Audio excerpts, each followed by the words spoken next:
और मैं ये पूछना चाहता हूँ उससे कि क्या उसको ये मालूम नहीं था, क्या उनके नेताओं को ये मालूम नहीं था कि बारिशों का मौसम जम्मू कश्मीर के अंदर है और पिछले कई दिनों से हमारे जवान सड़कों पे बैठे हैं और इंसाफ की गुहार लगा रहे हैं। उनकी बात जो है राजनाथ सिंह यहाँ सम्मेलन में, केंद्रीय रक्षा मंत्री हैं जिन्हें एक इवेंट के तहत बुलाया गया था, अब इवेंट का जो टॉपिक होगा या जो थीम होगी उसी के रिगार्डिंग वो बात करेंगे। अच्छा, अगर वो किसी और का इवेंट हो तो बस वहाँ पे और कोई बात नहीं होगी।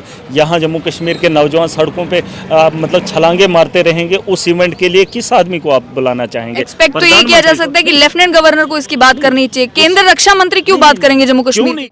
अगर यहाँ के लोगों को लगता है कि वो लोग ठीक नहीं है तो लोगों की राय ली जाएगी, उस पर कार्रवाई होगी और जो लोग गलत होंगे उनको निकालने में हम तो मंत्री तक पहुँचाने के बाद भी उन लोगों को निकाल सकते हैं। ये उन लोगों को भी समझना होगा कि मंत्रालय देने के बाद 1 महीने के अंदर ही हम यहाँ से शिफ्ट भी करते हैं। ऐसा नहीं है कि जिन लोगों के खिलाफ जो है हमारे पास कंप्लेंट आएगी और आम आदमी पार्टी के जो हेड हैं अरविंद केजरीवाल जी हैं उन तक बात पहुँचती है और आवाम को अगर खुशी उनसे नहीं है तो मुझे नहीं लगता पार्टी उनको लेना चाहेगी।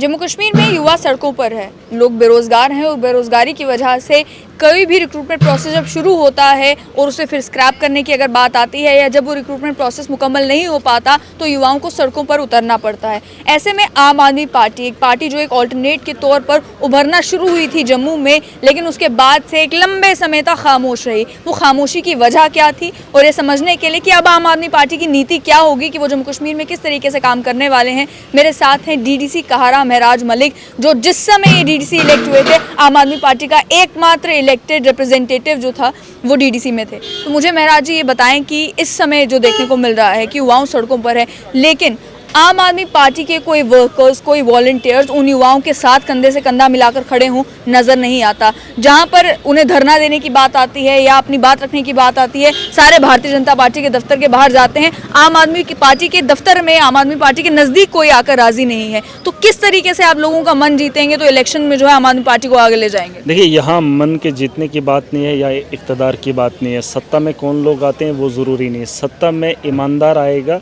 तो नौजवानों की बात करेगा। आज दिल्ली का यूथ सड़कों पर तो नहीं है।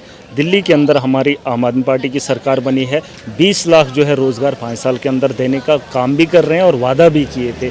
इन्होंने करोड़ों के वादे किए थे कि इतने करोड़ देंगे, 30,000 इन्होंने नौकरियां दी। वो बच्चे भी आज सड़कों पर हैं, बारिश में भीग रहे हैं, हक मांग रहे हैं, इंसाफ मांग रहे हैं। आपने कहा कि आम आदमी पार्टी उनके साथ खड़ा क्यों नहीं है? हम खड़े होकर भी क्या करेंगे, क्योंकि ये जो है तानाशाह बने हुए हैं। जिन लोगों से हम भीख मांगेंगे, उनकी गुहार लगाएंगे, क्या वो लोग सुनेंगे? कल राजनाथ जी आए थे, उन्होंने यहाँ सम्मेलन किया, लोगों को संबोधित किया और कहा कि 1962 में जो है पंडित जवाहरलाल नेहरू की नाकामी की वजह से लद्दाख से कुछ हिस्सा हमसे छीन गया। क्या उसको इतनी सी बात, इतिहास के पन्ने पढ़ने में बड़ा टाइम उनके पास है? इतिहास के पन्ने खुरोद के पढ़ेंगे और लोगों को बताएंगे कांग्रेस ने क्या क्या गलतियां की। और मैं ये पूछना चाहता हूं उससे कि क्या उसको ये मालूम नहीं था, क्या उनके नेताओं को ये मालूम नहीं था कि बारिशों का मौसम जम्मू कश्मीर के अंदर है और पिछले कई दिनों से हमारे जवान सड़कों पर बैठे हैं और इंसाफ की गुहार लगा रहे हैं। उनकी बात जो है राजनाथ सिंह यहाँ सम्मेलन में, केंद्रीय रक्षा मंत्री हैं जिन्हें एक इवेंट के तहत बुलाया गया था, अब इवेंट का जो टॉपिक होगा या जो थीम होगी उसी के रिगार्डिंग वो बात करेंगे। अच्छा, अगर वो किसी और का इवेंट हो तो बस वहाँ पे और कोई बात नहीं होगी।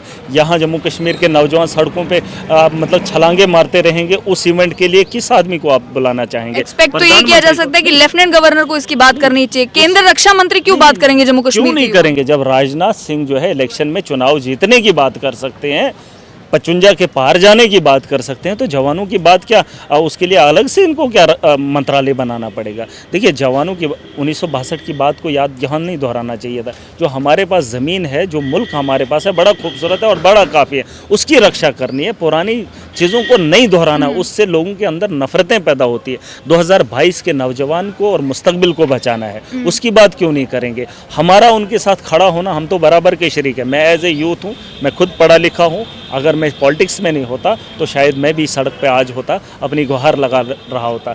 हम अभी इख्तिदार में जम्मू कश्मीर के अंदर नहीं है। हम चाहते हैं कि जम्मू कश्मीर का यूथ, जम्मू कश्मीर के लोग इस बात को समझें कि धर्म के नाम पर वोट नहीं देने हैं। जब हम वोट धर्म के नाम पे देते हैं तो बाद में जब हम भीख मांगते हैं, हम कहते हैं डेवलपमेंट ये होनी चाहिए, वो होनी चाहिए, उसकी उम्मीद मत रखें। लेकिन जिस दिन वो डेवलपमेंट के नाम पे वोट देंगे, पानी, बिजली, सड़क, तालीम और रोजगार के नाम पे, तो आप यकीन जानिए कि जो ही वोट खत्म हो जाएंगे, गिनती खत्म हो जाएगी, सत्ता में जो पार्टी आएगी वो काम करना शुरू कर देगी। हमने पंजाब में जो है कैजुअल लेबरर्स को परमानेंट किया, क्या सरकार बनने के बाद उन्होंने प्रोटेस्ट किया? नहीं किया। हमने वादा किया था बिजली मुफ्त देंगे 300 यूनिट, क्या उनको प्रोटेस्ट करना पड़ा? जो हमने कहा सो हमने किया। हमने नशे पे पाबंदी लगाने की बात पंजाब के अंदर की, हमने शिकंजा भी कसना शुरू कर दिया। हमने करप्शन को रोकने की बात की, और जो मंत्री हमारे उसमें आ गया 1% की मांग कर रहा था, उसी दिन जो हमने लेकिन आम आदमी पार्टी को लेकर ये भी कहा जा रहा है, क्योंकि पंजाब की बातें गिरा रहे हैं तो पंजाब का ही जिक्र करना जरूरी है। जम्मू कश्मीर के भी अगर हालात देखे जाएं तो लॉ एंड ऑर्डर सिचुएशन यहाँ पर भी अच्छी नहीं है।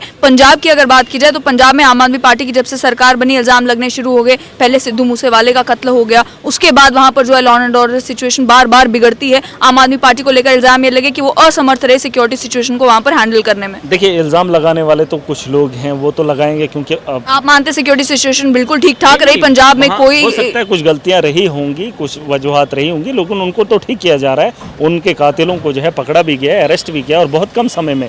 यहाँ पर आप देख सकते हैं जो बॉलीवुड का कोई हीरो था, उसके तो आज तक पता नहीं है कि उसकी मौत किस वजह से हुई है। पंजाब में तो शुक्र है हमारी पार्टी ने कुछ महीनों के अंदर उन लोगों को हिरासत में ले लिया।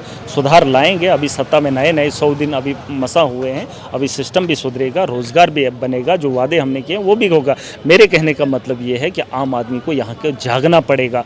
कौन लोग क्या हैं? सबसे पहले इंसानियत वाले लोग होने चाहिए। 55 के बार भाजपा क्या लेकर दिखाना चाहती है? मैं ये कह रहा हूँ कि इन नौजवानों की बात क्यों नहीं कर रहे हैं? आप हर रोज़ मीडिया वाले वहाँ पर जाते हो, उन बच्चों का वो दिखाते हो बिछौना। मैंने आप ही के चैनल पे देखा था कि आप भी बैठकर उनके साथ उनका दर्द बांटने की कोशिश कर रहे थे। मैं समझता था, तो केवल खबर करने की कोशिश, खबर भी मतलब एहसास तो होगा ना कि बच्चे, नौजवान तबका जो है आज हमारे रोड पर, सड़क पर बैठा है और बारिश में भीग रहा है। एहसास तो होगा, चाहे रिपोर्टर हैं या पॉलिटिशियन है या कोई नेता, कोई भी हो, एहसास तो होता है। क्योंकि नौजवानों को जब सड़कों पर देख, भविष्य तो हम ही हैं, नौजवान है ना, तो उनके बारे में ये लोग बात नहीं करेंगे। क्यों नहीं करेंगे? बड़े बड़े दफ्तरों से अब उनके लिए मंत्रालय नहीं बनाना है। मैं ये कह रहा हूँ, उन लोगों को समझना चाहिए। और जम्मू कश्मीर की आवाम को खुशकिस्मती की बात है कि आम आदमी पार्टी यहाँ पर आई है, और ये अपने लिए नहीं आई है। महराज मलिक, अगर सियासत में मैं खुद के लिए नहीं हूँ।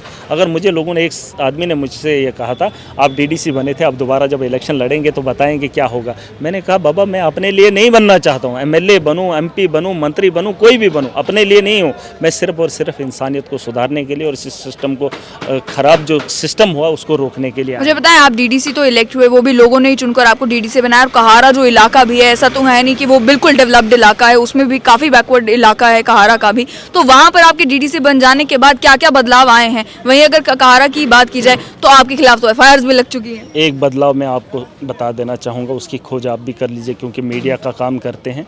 और मतलब एक बहुत बड़ा बदलाव हिंदुस्तान के किसी भी कोने में जाके देख लीजिए। पंचायती राज जहाँ जहाँ पे भी है, जहाँ जहाँ सरपंचेस हैं, और जहाँ जहाँ एक आदमी को 100 दिन का रोज़गार, पहले बहुत जगह ऐसी हैं जहाँ 100 दिन का रोज़गार लोगों को नहीं मिलता। उनके नाम का पैसा आता है लेकिन उनके घरों तक नहीं पहुँचता, उस आदमी तक नहीं पहुँचता है। हमने पहली बार काहरा कॉन्स्टिट्यूंसी के जिस इलाके में मटीरियल का पैसा होता था, चाहे वो स्किल्ड हो या मटीरियल हो, लोग काम करते थे, मटीरियल लोग लगाते थे और खाने वाले 2 लोग होते थे, या तो वो एनसी के थे, कांग्रेस के, भाजपा के, चेले चपेटे जिन्हें कहते हो। पहली बार मेरी कॉन्स्टिट्यूंसी में वो पैसा उन मुस्तहिकों तक पहुंचाने का काम किया। और ये आप देश के किसी भी कोने की किसी भी पंचायत को उठाकर मुझे दिखा देना कि मटेरियल का पैसा उस मुस्तहिक तक जाता है। हमने वो ट्रांसपेरेंसी लाई है। बहुत सारी चीज़ें हैं जो बदलाव काहरा कॉन्स्टिट्यूंसी में हुआ है, लोग इस बात को मानते हैं, लेकिन अब दिखाने के लिए वो वक्त भी आएगा। हमारे पास जो पैसा था हमने बिजली और पानी पे लगाया, अभी भी हमारे वहाँ ये प्रॉब्लम है। लेकिन बजट के हिसाब से जितनी ताकत आवाम ने दी है, उस ताकत का इस्तेमाल करके लोगों का अजाला करने की कोशिश कर रहे हैं। अब आप उम्मीद रखेंगे कि हमारे यहाँ जो है हम बहुत कुछ कर पाएंगे, वो तब करेंगे जब सत्ता में होंगे। जो आज सत्ता में नहीं है वो क्या कह रहे हैं? सिर्फ बोलने के अलावा क्या कर रहे हैं? लोगों से गुहार लगा रहे हैं, अब बदलाव को वोट दो, अब हमें वोट दो, अब हम ऐसे करेंगे। वो तो हम भी कह रहे हैं, सत्ता में ईमानदार को बिठाओगे। केजरीवाल जी को मौका दिया तो दिल्ली बदल गई, अब पंजाब में मौका दिया तो अब तो भगवत मान जी के पास है, अब तो वहाँ पंजाब भी बदलेगा। जम्मू कश्मीर में आम आदमी को मौका देंगे तो आम आदमी पार्टी जो है आम आदमी का मुस्तकबिल बेहतर बनाएगी, और कोई मसला नहीं है। अगर बेहतर मुस्तकबिल देखना चाहते हो, दिल्ली में पानी बिजली कह रहे हैं ना, ये कौन सा मुद्दा है? हमारे 2 मुद्दे हैं। और जो दुनिया के हर आदमी के हैं। ये जो ज़रूरियात की चीज़ें हैं हम एक आम आदमी को उसके घर तक पहुंचाने का काम करेंगे, और दूसरा जो हमारी पार्टी में है वो है ईमानदारी। इन दो चीज़ों पर जो है हमारी पार्टी का वजूद बना है, हमारा गठन हुआ है, और इसको हर एक आदमी को मानना होगा और हर आदमी को ईमानदार बनना होगा। ये तो आप कह रहे हैं कि इन्हीं आइडियल्स के ऊपर आपकी पार्टी जो है वो खड़ी हुई है, लेकिन अब आपकी पार्टी को लेकर ये भी कहा जा रहा है अब तो ये आम आदमी पार्टी रही नहीं है, अब तो ये नेशनल पैंथर्स पार्टी पार्ट 2 हो चुकी है। अब जो लीडर्स आ चुके हैं वो नेशनल पैंथर्स पार्टी के, पार्टी पूरी मर्ज हो चुकी है, तो अब इसकी भी आइडियोलॉजी वही होगी जो नेशनल पैंथर पार्टी की आइडियोलॉजी होगी। देखिए, हमारी जो पार्टी है, जहाँ तक मेरा मानना है, ये लोगों के लिए है। अगर लोग इसमें किसी को अगर कोई, जिस तरीके से आपने कहा, अगर वो अच्छे लोग नहीं होंगे, सियासत के अंदर ऐसा नहीं है कि जो आज से पहले पॉलिटिकल लीडर थे वो करप्ट थे या वो गलत थे। ईमानदार लोग भी सियासत के अंदर हों। अगर उन कुछ लोगों को, जम्मू कश्मीर में ही ये सारा संगठन बन रहा है ना, अगर यहाँ के लोगों को लगता है कि वो लोग ठीक नहीं हैं तो लोगों की राय ली जाएगी, उस पर कार्रवाई होगी, और जो लोग गलत होंगे उनको निकालने में हम तो मंत्री तक पहुँचाने के बाद भी उन लोगों को निकाल सकते हैं। ये उन लोगों को भी समझना होगा कि मंत्रालय देने के बाद 1 महीने के अंदर ही हम यहाँ से शिफ्ट भी करते हैं। ऐसा नहीं है कि जिन लोगों के खिलाफ जो है हमारे पास कंप्लेंट आएगी और आम आदमी पार्टी के जो हेड हैं अरविंद केजरीवाल जी हैं उन तक बात पहुंचती है, और आवाम को अगर खुशी उनसे नहीं है तो मुझे नहीं लगता पार्टी उनको लेना चाहेगी। ऐसा नहीं है। देखिए, आम आदमी को खुल के आना चाहिए, सब लोगों के लिए दरवाजे खुले हैं। ईमानदार जितने भी हैं वो आए ना, वो आएँ तो सही। अब आम आदमी इंसानियत के लिए काम करना तो चाहे कोई, यहाँ तो भीड़ है भी और होनी भी चाहिए। जितने लोग इसमें आएंगे अच्छे लोग आएंगे। हीरे तराशने हैं, हीरा ढूंढना नहीं। हमारा भी एक हीरा है कहीं, वो पता नहीं कौन से मुल्क में है, अब हम बोल रहे हैं वो हमारा है। हमने और नया ढूंढना है, नया तराशना है। अब जो पड़ा हुआ है उसको लाने की बात करेंगे, वो पड़े हुए अब कुछ नहीं करेंगे, वो जिनके पास है उन्हीं के पास अच्छा लगता है। तो हमें नए तराशने हैं, अच्छे लोग हैं, ईमानदार लोग हैं। और दुनिया में सबसे बड़ा काम सियासत का है। एक तो दुनिया को चलाने वाला भगवान है, दूसरा दुनिया के अंदर एक सियासतदान तय करता है किसको फांसी देनी है, किस मुल्क पे हमला करना है, कितने लोगों को मारना है।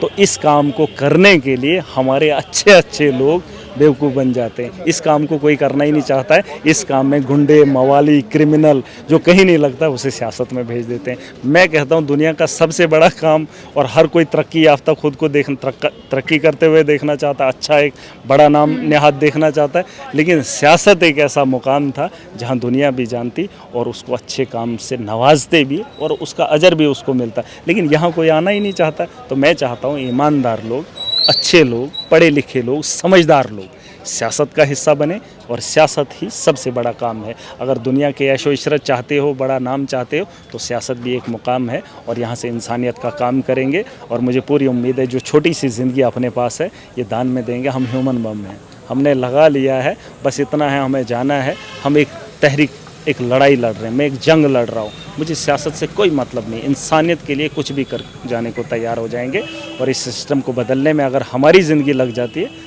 तो लगाने को तैयार हैं। बहुत बहुत शुक्रिया। तो आपने साफ तौर पर सुना कि डीडीसी कहारा महराज मलिक का ये कहना है कि आम आदमी पार्टी को ज़रूरत है ईमानदार पॉलिटिशियंस की, लेकिन वहीं इनका ये भी कहना था, इशारा जो है नेशनल पैंथर पार्टी के लीडर्स की तरफ है कि आम आदमी पार्टी इस बारे में भी बिलीव करती है कि अगर आप किसी पोजीशन पर बिठा भी दिए जाते हैं लेकिन लोगों में आपका जो इमेज है वो अच्छी नहीं है, तो आम आदमी पार्टी लीडर्स को हटाने में और पार्टी से निकालने में भी विश्वास रखती है।